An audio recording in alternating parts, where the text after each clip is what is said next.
ouvrière, ce qu'on réclame, c'est plus de moyens matériels et humains. Donc, d'une part, ça passe également par l'indemnitaire, le statutaire, et au vu du contexte actuel, plus de sécurité.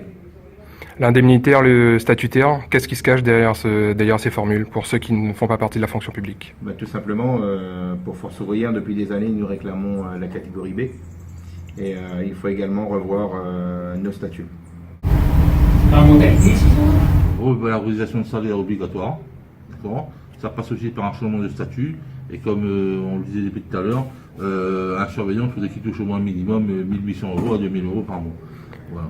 La profession a un tel point besoin de recrutement que c'est difficile lors des concours. On ne peut même plus recruter parce que vous savez qu'un surveillant qui commence à 1300 € sur la région parisienne. Et vivre avec 1300 € sur la région parisienne, c'est extrêmement dur, tout en sachant que ça inclut aussi les logements, les loyers, etc. etc. Après, pour ce qui concerne nos revendications, bien entendu, le sécuritaire, c'est la première des choses, mais nous, à FO, on n'a pas quitté le bateau.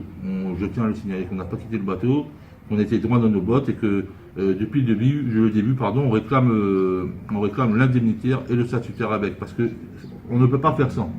Voilà. Les deux autres organisations syndicales, à savoir l'UFAP et la CGT, ont choisi à un moment donné de taper que sur le sécuritaire, mais ça, les revalorisations apportées par le ministère, ce n'est rien.